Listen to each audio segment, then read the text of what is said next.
Reading with your kids. Hola, ni hao, konnichiwa, assalamu alaikum, shalom, mahaba, ciao, bonjour, namaste, jambo, bienvenidos. Hey, my name is Jedley. Welcome to Reading with Your Kids. We're coming to you from the beautiful, wonderful, historical neighborhood of Reedville, located in the southwest corner of Boston, Massachusetts. We are so very honored and absolutely delighted that you join us in our mission to help all families grow closer through reading. We do that by sharing fun, thoughtful, and thought-provoking conversations with fascinating people who just happen to be writing books for kids of all ages. You can join us in that mission by telling all of your family and friends about the show and letting them know that they can hear us on the WREB AM/FM 24/7 radio network. And they can find us on the iHeartRadio app, Spotify, Apple Podcasts, Good Pods, Podcast Addict, Amazon Music, Audible, CastBox, Player FM, Boomplay, Ghana, wherever you find your favorite shows. Two wonderful guests for you today. Morgan Christie will be kicking off the show, celebrating her book, I Too Am Here. And later in the show, Sara H. Fowler will be here to celebrate Castle of Knots.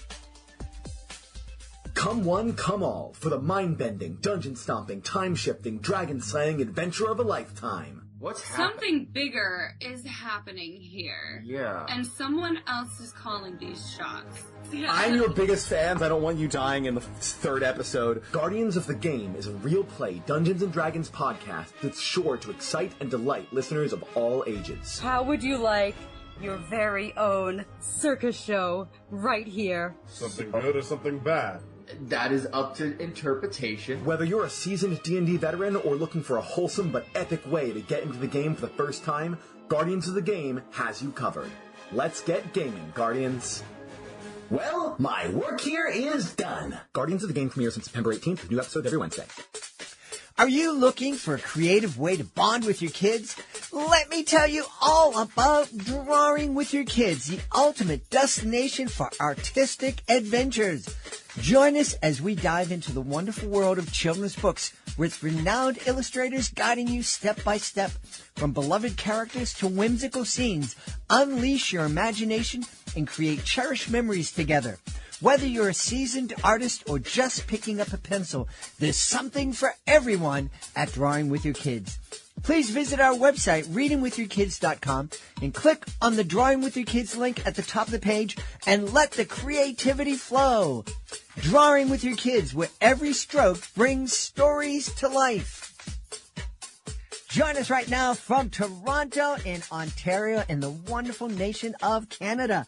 Our guest is here today to celebrate her brand new picture book. It's called I Too Am Here. Please welcome to the show, Morgan Christie. Hey, Morgan, you're here. Hi, Jed. Thank you so much for having me. I'm delighted to have you on. What an interesting title for a picture book. I Too Am Here. Tell us all about this, please. Oh, no, of course. It's actually inspired by a poem by Langston Hughes. And it's a poem that's really based in identity and place and belonging. And so the book, because it has that influence, is also based on a lot of those themes. And it follows a little girl who's understanding her identity and space as someone that is a first generation Canadian. And, you know, is the child of immigrants. And it's a little bit about her parents' story, her grandmother's story, and her story, and finding themselves in the place they call home.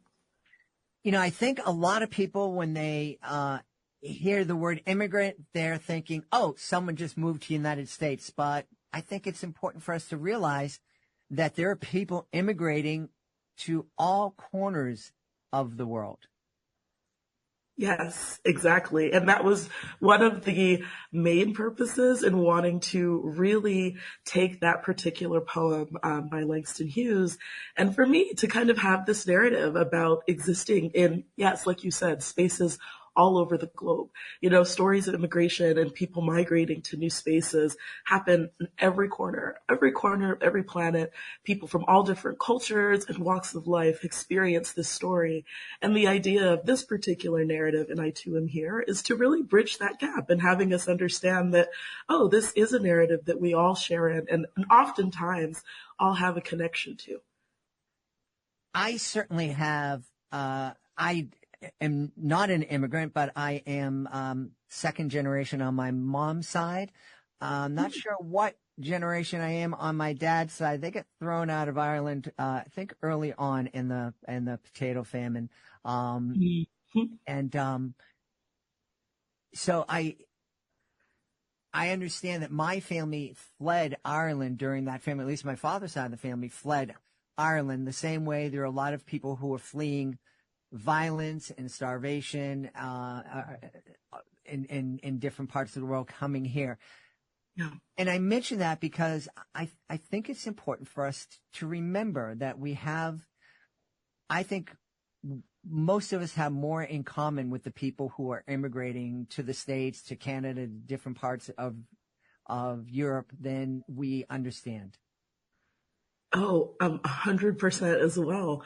It's a part of a narrative that I think that we often don't remember is that we all came from somewhere, that we all ultimately migrated into the spaces oftentimes that we are calling home. Of course, not everybody, but that's a huge part of the narrative and how we belong. And I think sometimes if we maybe stop to recognize those similarities, stop to recognize the things that we have in common with people that maybe, we look for these forms of differentiation with, that it's not so hard to then empathize or to understand that, oh, there are really tough circumstances that people might be stepping away from, or families that are taking a very difficult step and looking to kind of have a new opportunity or a new life for their family. And I think that when we get to the heart of what immigration often is about and what it stands for, there's just, it's based and laced in so much empathy. And I think in our understanding as human beings, and I love narratives that really address this because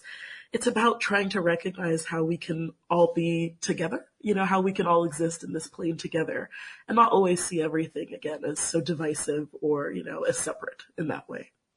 Well, I am certainly behind that because I don't know about you, but I'm almost 100 and I am tired of people fighting and I'm on team green and I'm on team yellow. And if I have to believe everything that people on my team believe, and I can't agree with anything that it's just, I'm done with it. Yeah. Yeah. I think it's, especially now, honestly, Jed, I think you said it. It's just, there's so much angst and againstness, as it would go, I think, just amongst people and so much of the world right now. Everything just feels like this fissure, everything just feels like this tension. And I think it's important to stop sometimes and to, again, recognize the congruity, to recognize the things that we all have in common. And there really are more than there aren't. And I think that that's one of the reasons why narratives like these and others that do this, this sort of work are just so vital and important, especially when it comes to having, these kinds of conversations with children, parents, and communities. And I'm really tired of it too. So you're not alone in being tired and frustrated in that particular space. I think a lot of people really are. Yeah. It's interesting. You're talking about, commonalities. People who've been listening to the podcast know that we've hosted international students here in our home for many years. And that last year I traveled to El Salvador to perform for a month. And the kids who came to live with us from China, from Italy, very different cultures, very different customs, different languages. They all became part of our family. We're in touch with all of them to this day. When I traveled to El Salvador, very different culture. I was the only one in our group that wasn't fluent in Spanish. But it felt like home. It very quickly felt like I had a connection with all these people that I was meeting. So I think you're absolutely right. We do share more than we understand.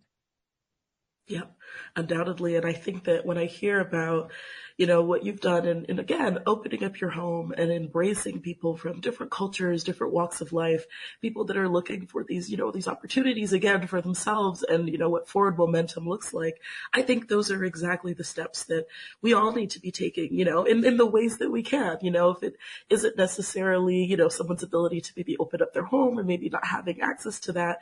It can be through, through sharing their stories, to opening their ears to stories and people that come from other walks of life and to embracing that, sharing that with, the next generation or sharing those stories with our community, bringing these people into our communities. It's something that doesn't take as much work as I think maybe people expect it to in regards to being embracing and open. And I love hearing that. I love hearing that that's something that you've implemented into your life, to your philosophy. And in that way, we're finding a connection that we have, because while I might not have that same opportunity, I clearly see that this is a forum and understanding the importance of sharing these narratives, embracing these sorts of stories, or I wouldn't have written this book. And so I love seeing that, again, it's a form of sameness that we're able to connect on in a plane that we can find together. And I just believe that if we continue to converse, frankly, communicate and have this sort of openness, then we'll be able to find those connections more often than not.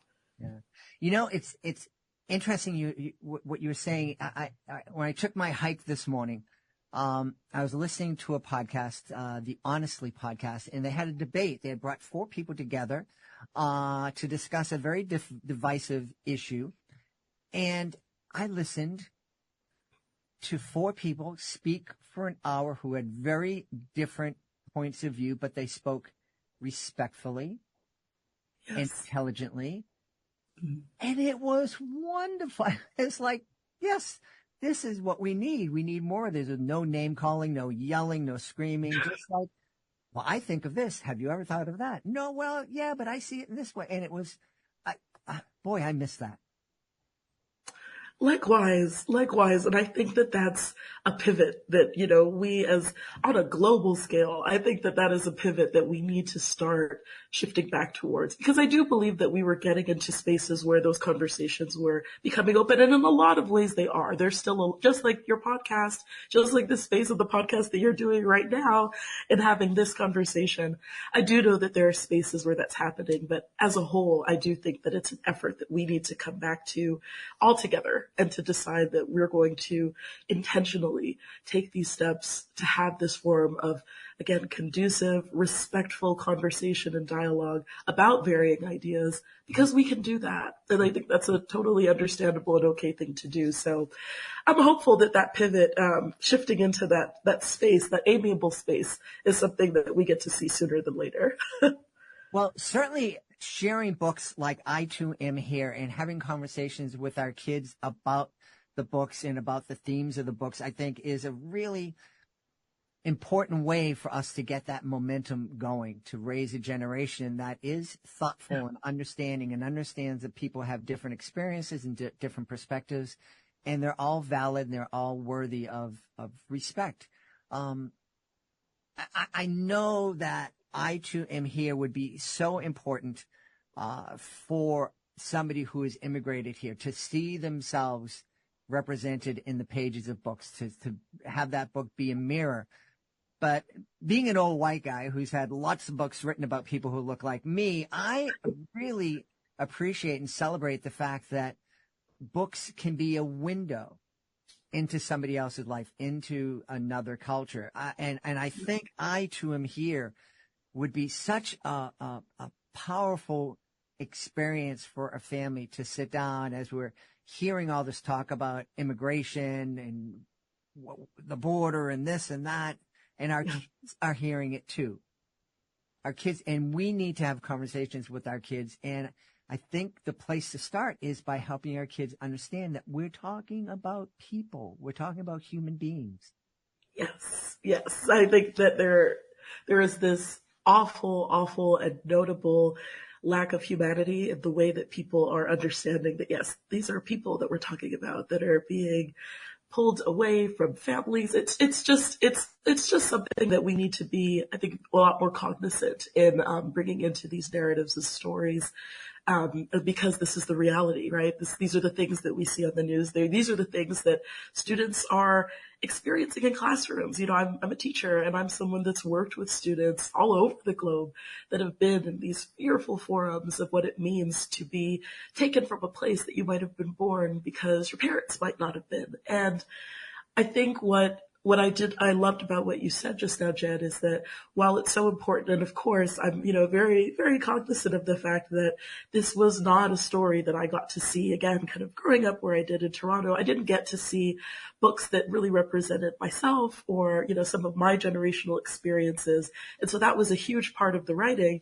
But another huge window, again, is me coming into this as an educator and as someone that uses all of these platforms to share with students, not just ones that experience these things, but ones that don't, to, again, be this window and this canvas into understanding that, oh, there are experiences that differ from my own, and that doesn't make them any less than because maybe they're not the things that I experienced in that way.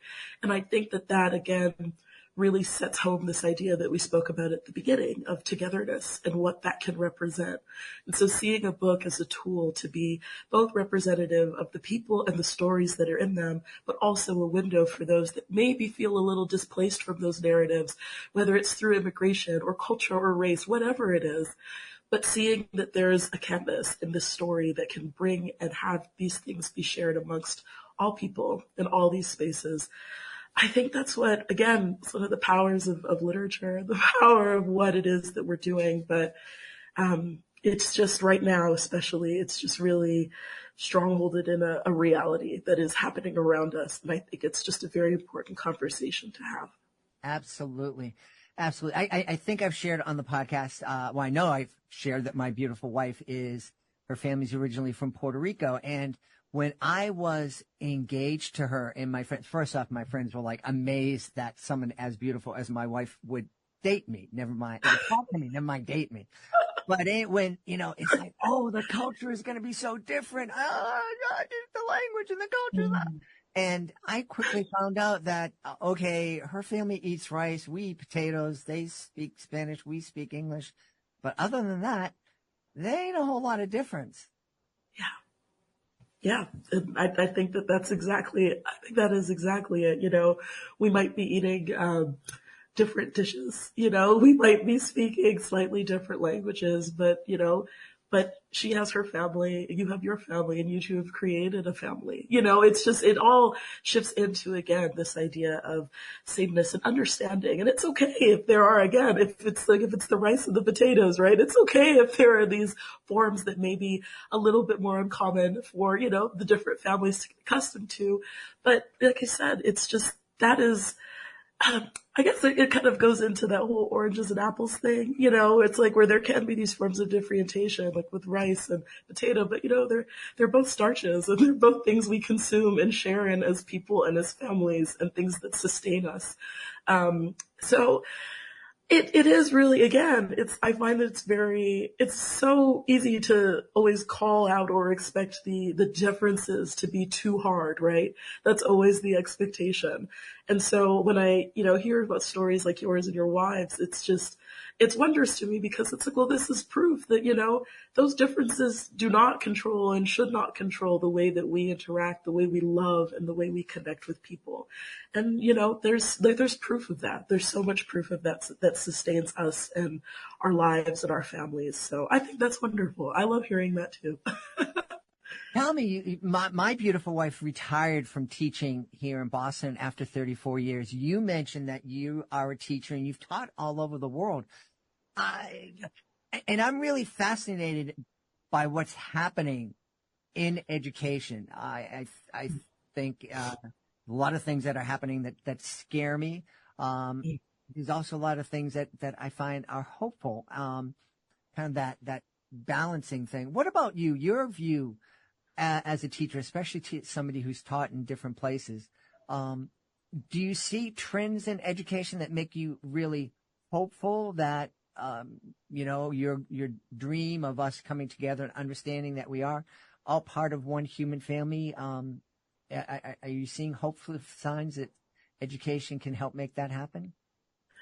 I am, in the way that we are working to really assist in integrating a lot of stories like the one we happen to be talking about today. I think there's a real push in some places. I will say there's hope, but then there's also really scary things that we still see happening a lot as well that are really pushing against, I think, a lot of the progress that we want to see. But there is right now, I think, a form of integration that's happening in storytelling and intention, like, right, and intentionality, and people understanding that, oh, well, we have school systems and countries that are full of people from all over. Let's try and do things to maybe better incorporate, elements of that in our literature and in how we work and problem solve and how we establish critical thinking. I think that there are a lot of educational systems. I think there are a lot of countries, a lot of cities, states, provinces, a lot of places that are working really hard to elevate that and to push for that. But then, like I said, of course, where there's hope, sometimes there feels like there's a little bit of fear where we see places that are really opposed to it and places that are doing a lot to keep those stories and narratives away from, from the classroom, from education. And, right now, it's scary. It's scary in some ways, but then very hopeful in others. And so, again, with platforms just like yours, and again, being able to have conversations like this, these are the things even outside of the classroom that continue to give hope, because there are spaces that are embracing these sorts of conversations and stories, and again, what representation means and should mean in education as well. Yeah. I always try to be hopeful, and having conversations like these give me lots of hope.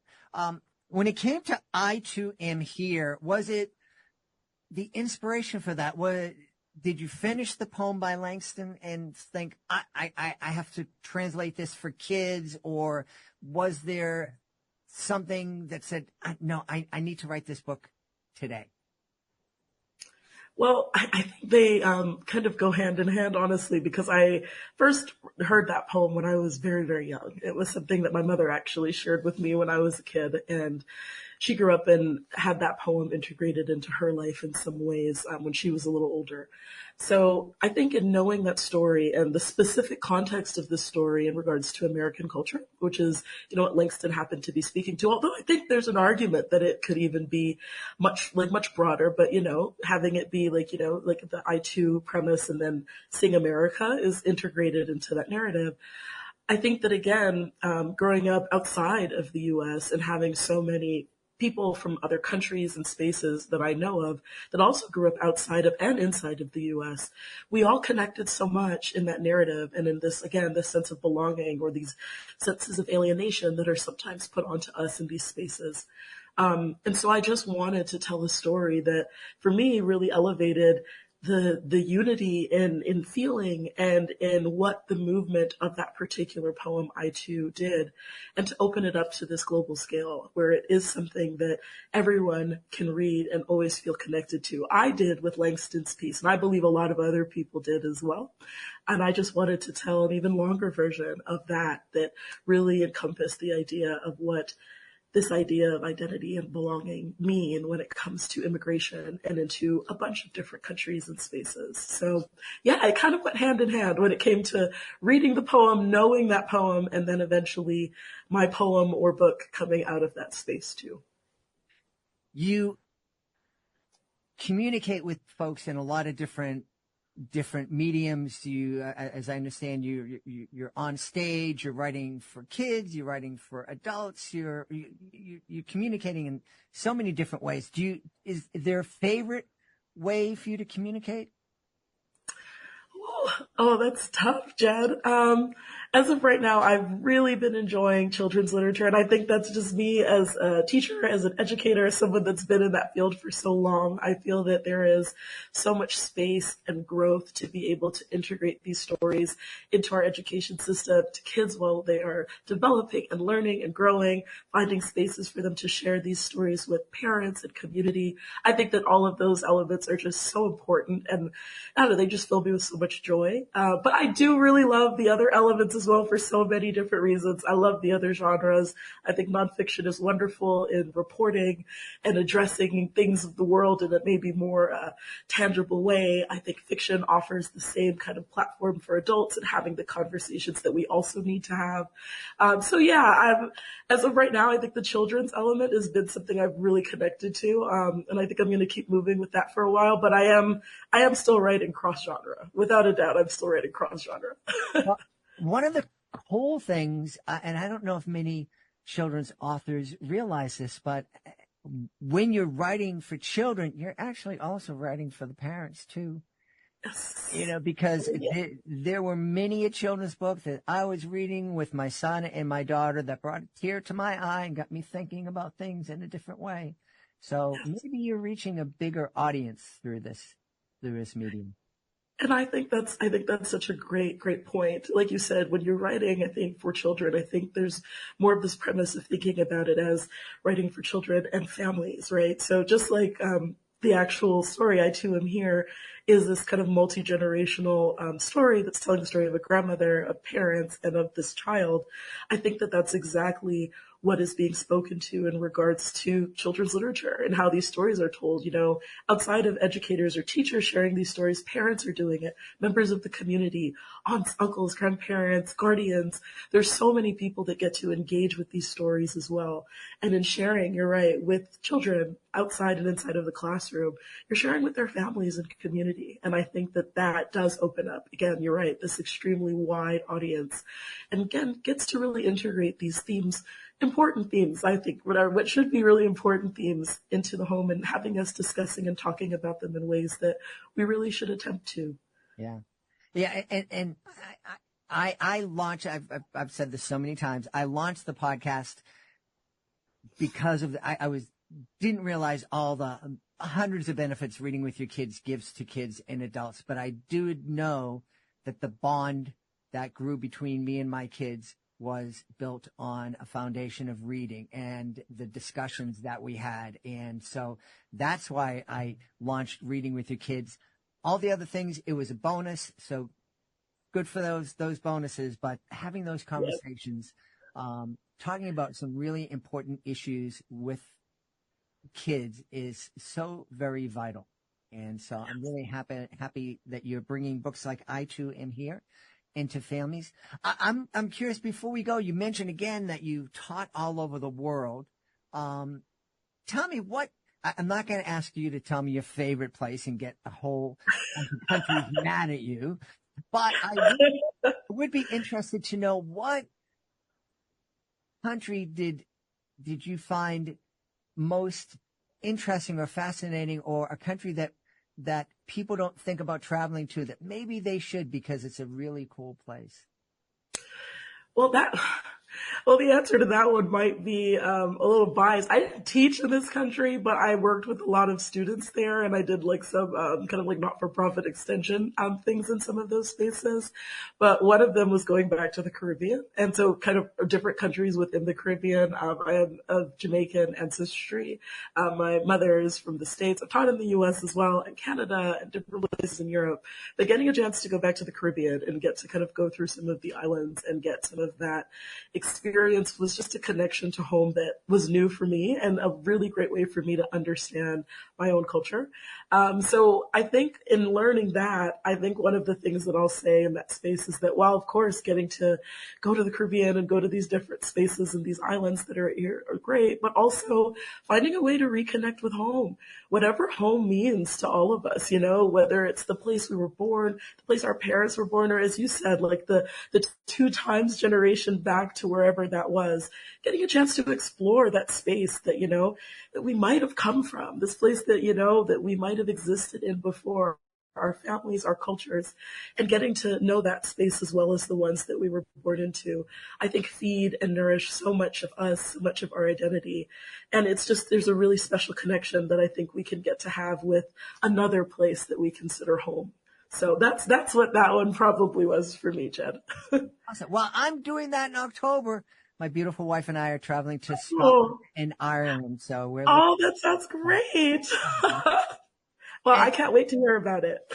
You will hear about it. And I also want to give a plug to Toronto because it is an amazing city, one of the most diverse cities that I've ever been to. Yes. Feels really, really safe, and it's also the home of Kim's Convenience, a really neat little Canadian TV series that Yes, my it daughter loves. is. Yes, it is. It's a great series too. So yeah, it's very fun. I've only seen the first couple of seasons. I'm gonna get through it, but great series and great place. I'm so glad that you loved it, and I need to make sure that I get to Boston at some point. I cannot believe I have not been there. I've been through Boston a bunch in my travels, but have not actually visited. So I'm gonna make sure I do that as well.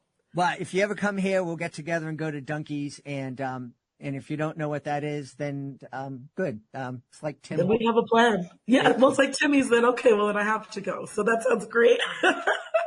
Tell us where we can go to find out more about I Too Am Here and find out more about Morgan Christie, please. So feel free to pop in on my website, www.morganchristiewrites.com, or feel free to check out Second Story Press. That is the publisher that it is coming out with, and they have a lot of other great selections coming out this fall. And you can find all the information about I Too Am Here and where to purchase on both of those sites. So Second Story Press or morganchristiewrites.com. We've had a great time speaking to the author of I Too Am Here, the great new picture book from our guest, Morgan Christie. Morgan, thanks so much for being with us. Thank you so much for having me, Jen. This was a blast. Hey there, families. Are you looking for an exciting way to bond and learn together? Look no further than our STEM is Family Fun video series. Join us as we explore the fascinating world of STEM through hands-on activities right in your own home. Our series features lessons from experts at renowned institutions like the San Diego Children's Discovery Museum, the National Children's Museum in Washington, D.C., and Children's Museum Houston. From making homemade rainbow bridges to creating an oboe out of a straw, there's something for everyone in the family to enjoy. So grab your lab coats and get ready for an adventure. Go to readingwithyourkids.com and click on the STEM is Family Fun link at the top of the page and let the learning and laughter begin. STEM is Family Fun, where learning and bonding go hand in hand. Hey, are you ready to ignite a passion for reading in your students? Introducing bookandauthor.com, your gateway to literacy connections. With bookandauthor.com, connecting your school with talented authors of captivating kids' books has never been easier. Simply visit our user-friendly website and explore our extensive database of authors. Filter your search based on budget, genre, and availability. Discover the perfect match for your school and your students. But that's not all. With bookandauthor.com, you have the power to request a proposal. Let vetted authors come to you with their tailored ideas, ensuring an unforgettable literacy experience for your students. Don't wait any longer to inspire young minds through the magic of books. Visit bookandauthor.com today and open the door to a world of literacy connections. Bookandauthor.com, where literacy comes to life. Before we invite our guest into the studio, I would love to invite you to visit a very special website. It's clownswithoutborders.org. Clownswithoutborders.org. This is a group that I absolutely adore. I am part of Clowns Without Borders, and I had the honor of being part of the 2023 tour of El Salvador. I had so much fun joining with artists from all over the world to bring a smile to people who really needed it and really appreciated it too. And we would love for you to join us as a monthly Joy Maker. The Joy Makers, they're a family of people just like you who love to laugh and make other people feel good. So please take a moment and visit clownswithoutborders.org and consider joining me as a Joy Maker. Join us right now from the great state of Georgia. Our guest is here today to celebrate her brand new children's book. It's called Castle of Nuts. Please welcome to the show, Sara H. Fowler. Hey, Sara, how are you? I'm great. How are you? I'm wonderful. I'm really intrigued with the title of your book and also the description that you sent me. Mm-hmm. Tell our listeners all about it, please. Well, I live in the South, and there's a phrase that people like to use for messy hair called a rat's nest. I don't know if that's used elsewhere, but I quite hate it. My daughter hated it too. When she was real little, she was like, don't brush it out. Don't make the baby rats not have somewhere to be. And it was this whole ordeal when people would say it. And last year we were brushing her hair and she goes, Mom, my hair is just a castle of knots today. And that just sparked my imagination. And so I set out to kind of create a metaphorical text where the prose gives a very traditional sounding fairy tale of, the knight with the sword cutting through the brambles and the thicket to free the princess that's behind in the castle walls. But the illustrations is a mother and daughter getting ready in the morning for school. And it's all about just brushing her hair and getting her face exposed and getting her ready. What a neat story. As I was initially reading that description, I immediately thought and remembered the times when my beautiful wife would comb out my daughter's hair that never got really rat nested up. But there were other times when my kids were in the school musicals and whatnot. And there were a couple of times when my wife was called upon to help some of the other cast members get the knots out of their hair, and it can be such a difficult job to do, both for the parent and also for the kid whose hair is getting detangled. But it's also a very touching time, a very tender time. Mm-hmm. I agree. It's one of those moments that, like, I think especially as a mother of a daughter, you set out and you're like, oh, this is going to be this bonding moment. I'm going to sit down with her and I'm going to brush and braid her hair and it's going to be lovely. And I would say, 7 days a week, that might be lovely once or twice. The rest of the week, it can be a hassle and it can be a source of contention. And so it was nice to sort of take a step back and try to look at it as something more beautiful and fantastical instead of the mundane chore that it can often feel like as a parent and as a child. Like, she even is like, do we have to right now? Sometimes, because it can be not the most fun activity. Yeah, well, obviously those, the kids in the cast that I was referencing, that my wife helped out, it was quite obvious that they hadn't been detangled in weeks or months or maybe even years. Imagine in those families, they were just, all right, I give up. We're not going to fight over this. And, I can imagine it can be a very, very difficult time. Thankfully, well, I don't have any hair right now, but even, when I had, long hair down beyond my shoulders, it was too fine to get all tangled up. Mm-hmm. Yeah. I had very curly hair growing up. I still do, but my mom always had straight hair. She had no idea how to handle my hair. And so it was a huge struggle. And actually, when this book came out, my grandmother called me and she goes, I don't know if you just repressed this memory of where we took you to the beach and I put your hair in braids thinking it would be okay for a couple of days and then it wasn't and you were crying and I was crying and she's like, I just thought maybe you repressed it and now you're, trying to get through it with this book. I was like, oh, Grandma, you were not the only one who had that experience with me. So. Yeah.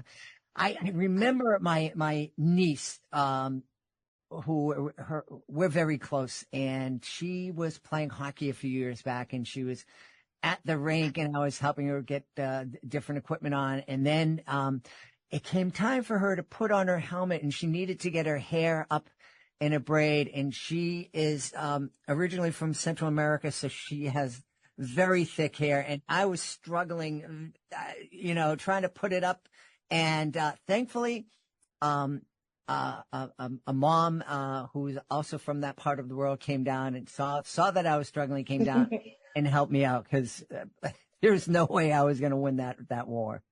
Oh, yes, I completely understand.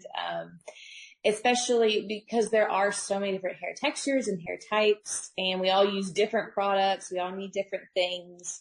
If it's not your type of hair, it can be a challenge for sure. Yeah. So did this idea of, writing the story and having these type of illustrations, did it just come to you in a flash, or was it something that you were very mindful of and looking to do?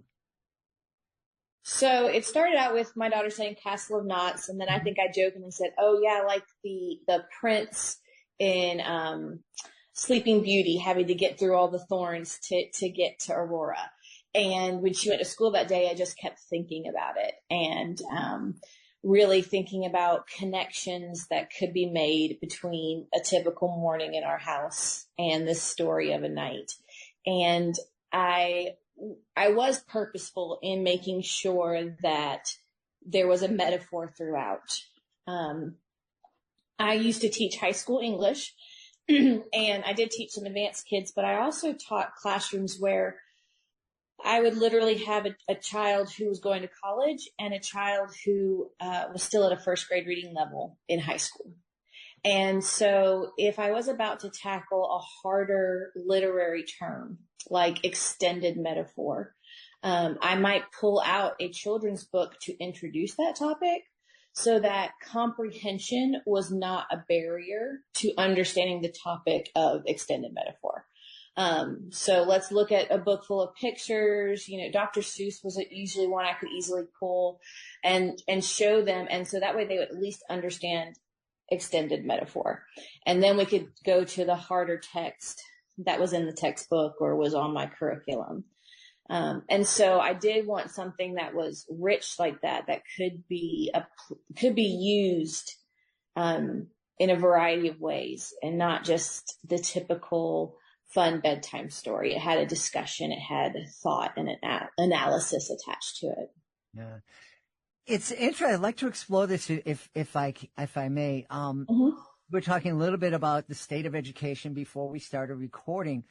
And the example that you gave is one that I don't think is all that unique, where you have a high school student that isn't reading or is reading at a very low level. And I remember my wife coming home one day being very frustrated. She was teaching a 4th and 5th grade class, and she had a new kid come to her from the Dominican Republic, and the student had never been to school a day in his life and couldn't count, but the system was expecting my wife to teach this child long division, to the point where they're saying, no, you can't go back and help teach the child to count.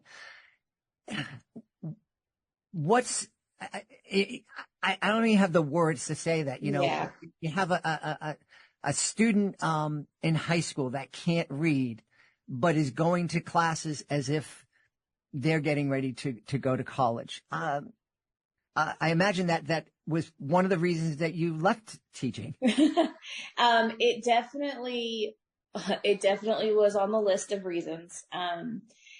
And those students are naturally going to be your behavior problems because they're frustrated. They're frustrated the moment they walk in that room, and rightfully so.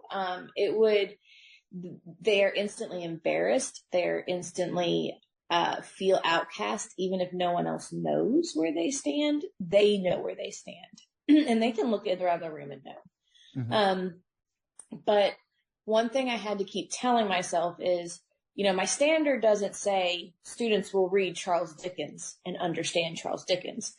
My standards would say students will be able to analyze character development in a variety of texts. So maybe I will never get that kid to read Charles Dickens and understand the characters, but maybe we can sit down with something like I think of a good, well-known children's book, we could probably sit down with a text like The Gruffalo and talk about character development and how, the mouse over time becomes this very wise and cunning character based on his actions.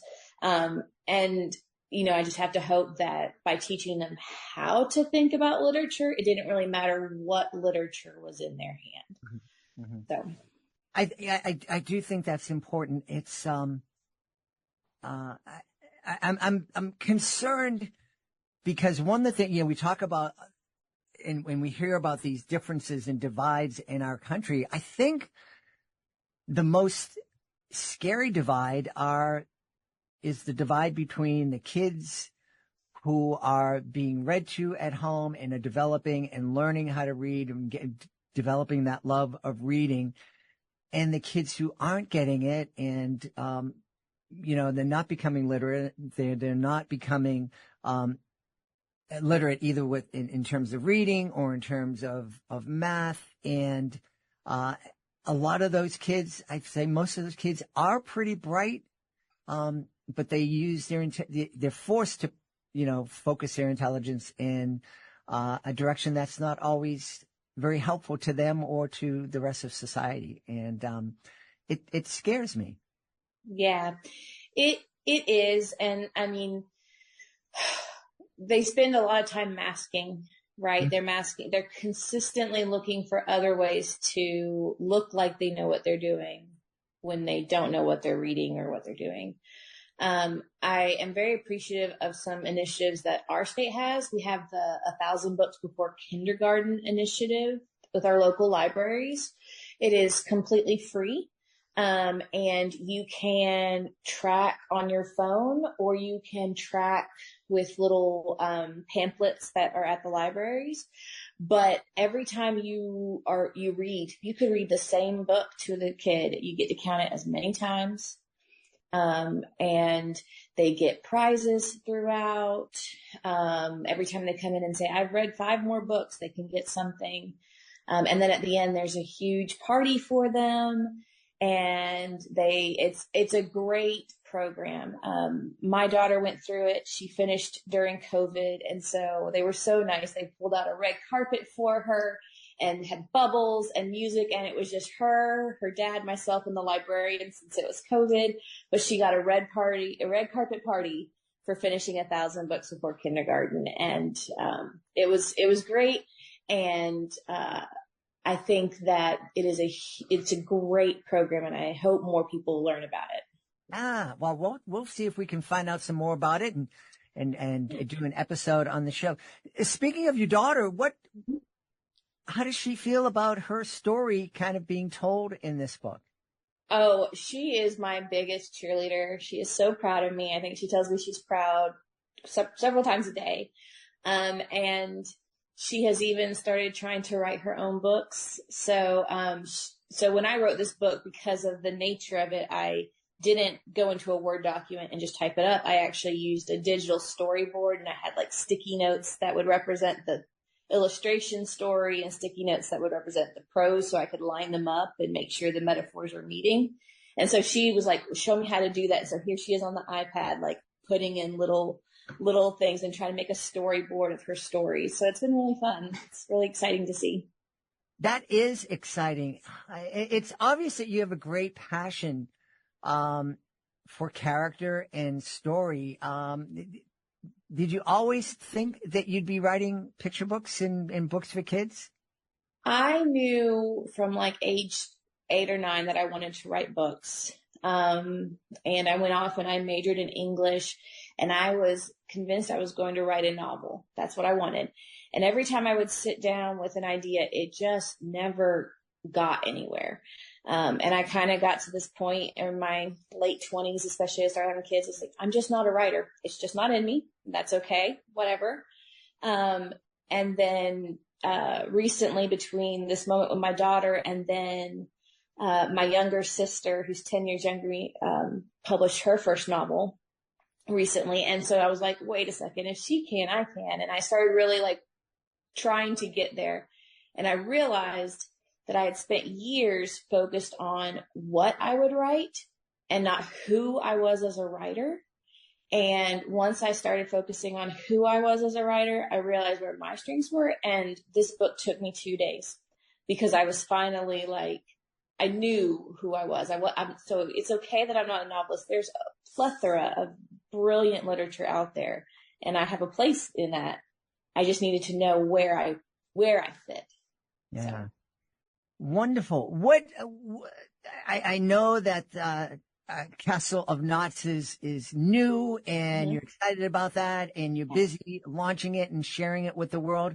But is there another project that you're working on, a work in progress? I have a early idea. I want to continue to take fantasy tropes and apply to situations that families understand.